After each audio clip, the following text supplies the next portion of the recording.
नमस्कार। महान स्वतंत्रता सेनानी राजकुमार बाघ का परिवार आज भी अपेक्षित।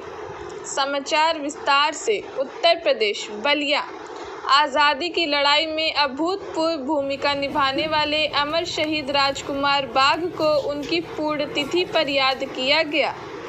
इस अवसर पूर्व विधायक गोरख पासवान, पूर्व मंत्री नारद राय समेत जनपद के गणमान्य व्यक्तियों ने जिला कारागार स्थित अमर शहीद राजकुमार बाघ की प्रतिमा पर पहुंचकर शहीद की प्रतिमा पर पुष्प अर्पित कर श्रद्धांजलि दी गई। विधायक गोरख पासवान ने स्वतंत्रता सेनानी स्वर्गीय बाघ को याद करते हुए आज़ादी की लड़ाई में उनकी भूमिका और कुर्बानी को बताते हुए कहा, उनका जो बलिदान आज़ादी की लड़ाई है बलिया के इतिहास में स्वर्ण अक्षरों में मौजूद है। वहीं पूर्व मंत्री नारद राय ने स्वतंत्रता सेनानी शहीद राजकुमार की शहादत को याद करते हुए कहा कि ऐसे बहादुर सेनानी विरले ही पैदा होते हैं। राजकुमार बाघ ने अंग्रेजों के दांत खट्टे कर दिए थे। भूमिगत रहकर भी उन्होंने आज़ादी की लड़ाई में जो भूमिका निभाई, ऐसी कोई मिसाल नहीं मिलती। इसी से परेशान होकर अंग्रेजों ने उन्हें गोली मार दी। महान स्वतंत्रता संग्राम सेनानी राजकुमार बाघ का जन्म सिकंदरपुर विधानसभा क्षेत्र के सिसोटार में एक दलित परिवार में 1890 में हुआ था।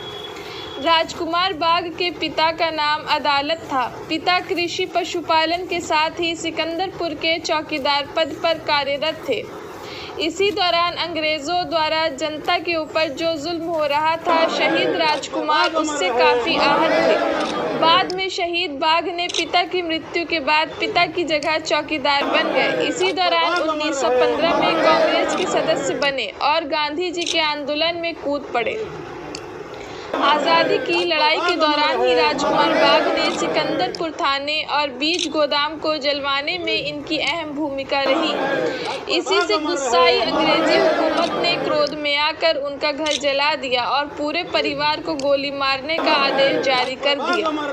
राजकुमार बाघ तब भूमिगत होकर अंग्रेजों के दांत खट्टे करते रहे और बाद में परेशान होकर ही अंग्रेजों ने राजकुमार को बाघ की उपाधि दी।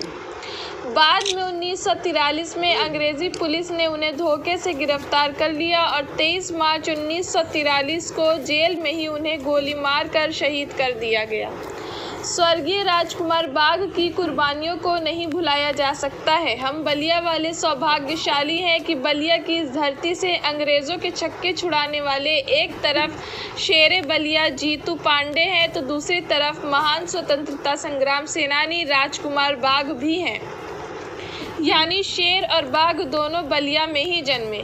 लेकिन अफसोस की बात यह है कि जैसा कि लोगों ने और राजकुमार बाघ के पुत्र ने बताया कि आज भी उनका परिवार अपेक्षित है।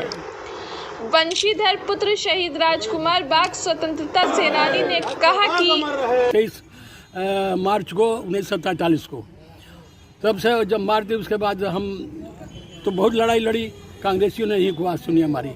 उन्होंने हमको खेत दिया, न कुछ ज़मीन दिया, सबको 33 एकड़ मिल गए, अपने भाई भतीजों को दिया, अपने कुलमों को फर्जी बना दिया। आश्रित है ना, मतलब आप बेटे हैं। तो हमको नहीं मिला, लेकिन हमको स्वतंत्रता संग्राम सेनानी के नाते हमको खेत मिलना चाहिए था 33 एकड़। और सब मिली सुविधा? सबको मिला, लेकिन कोई सुविधा आज तक नहीं मिली। कोई सुविधा नहीं।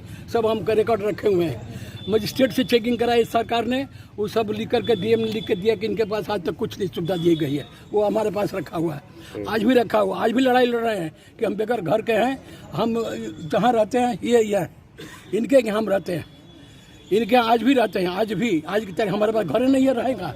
हमारा घर फूक दिया गया, डीएम ने लिख के दिया वहाँ पर उसका मुख्यमंत्री को कि इनका घर नहीं है, इनको घर है तो बनवा दें या तो इनको पैसा दें ताकि घर बना कर रहें। लेकिन नहीं सुनाई हो रही है। आपने मांग की, कभी आवाज़ की? इतना मांग की, इतना लिखा पढ़ी गई, आपको लेकर सामने रख दे। 25 किलो है हमारे पास लिखा पढ़ी कागज, इतना कम नहीं है। मतलब सरकार आपको सेनानी नहीं मान रही? कोई सरकार करना, कांग्रेस सुनी, सपा सुनी, भाजपा सुनी, सपा सुनी, किसी ने सुना। सर एक मिनट, तमाम जितने स्वतंत्रता सेनानी हैं उनके पुत्रों को, उनके पौत्रों को उनका आश्रित माना जाता है, आपको नहीं माना जा रहा है? जी नहीं माना जा रहा है। इसलिए नहीं माना जा कि चूंकि हम संभल के नहीं है ना। हम भी संभल के होते तो हमारा भी घर बना दिया गया होता, हमको अच्छा खासा मिलता। गोरख पासवान पूर्व विधायक ने कहा कि राजकुमार बाघ का पुण्यतिथि मनाया जा रहा है। ये यहीं जेल में जब स्वतंत्रता संग्राम की जब लड़ाई चल रही थी तो इसी जेल में जो है वो बंद थे और अंग्रेज़ों ने जो है आज ही के दिन जो है उनको फांसी के फंदे पर झुलाया था। और ये एक गरीब परिवार से बिलोंग करते थे। इन्होंने जो है स्वतंत्रता संग्राम की लड़ाई लड़ी और सब लोगों ने जब मिल कर के लड़ा, चाहे गरीब हो चाहे जो भी हो, जो भी राष्ट्र प्रेमी लोग रहे, एक साथ मिल कर के लड़े। देश जो है आज़ाद हुआ। आज भारतीय जनता पार्टी जो है चाह रही है कि फिर उसी तरह से भी समता के आधार पर समाज को खड़ा करके फिर जो है समाज को वही पीछे की स्थिति में ले जाना चाहती है जिससे हमारा देश जो है गुलाम हुआ था। अब जो है गरीब भी जो है जागरूक हो गए हैं। गरीबों में भी जो है आज जो है यूनिटी बन गई है कि हम राष्ट्र के नाम पर मरे मिटेंगे और भारतीय जनता पार्टी को जो है देश से ही नहीं बल्कि ये हमारे प्रदेश से और देश दोनों से जो है उखाड़ करके फेंकेंगे। नारद राय पूर्व मंत्री उत्तर प्रदेश सरकार ने कहा कि राजकुमार बाग जी, अमर शहीद राजकुमार बाग जी के यहाँ पे उनकी प्रतिमा पे माल्यार्पण किया। पूरी विस्तार से बताइएगा राजकुमार बाग जी के बारे में। देखिए, यह लोकतंत्र की खूबसूरती है कि समाज में रहने वाले हर तबके के लोग, चाहे जिस जाति के हों, जिस धर्म के हों, मजहब के हों, धनी हो गरीब हो, आज़ादी की लड़ाई में गांधी जी के एक इशारे पर खेत से लेकर के और स्कूल से लेकर के रोज़गार को लेकर के सब छोड़ कर के लोगों ने आज़ादी की लड़ाई में अहम भूमिका की रही। मैं बहुत ही साफ वही से कहना चाहता हूँ। हमारे बीच में माननीय संजय उपाध्याय जी हैं, पूर्व चेयरमैन हैं, पूर्व विधायक गौरव पासवान जी हैं, हमारे प्रदेश के नेता हैं मिठाई लाल भारती जी, चंद्रशेखर जी हैं, हमारे नेता हैं, कि हम सब लोगों ने जो समझा है और जाना है कि आज़ादी की लड़ाई में सबसे ज़्यादा अगली कतार में गरीब ही खड़ा था। गरीब ही की देन है कि उसकी कुर्बानी का कि आज हम सब लोग स्वतंत्र हैं, आज़ाद हैं।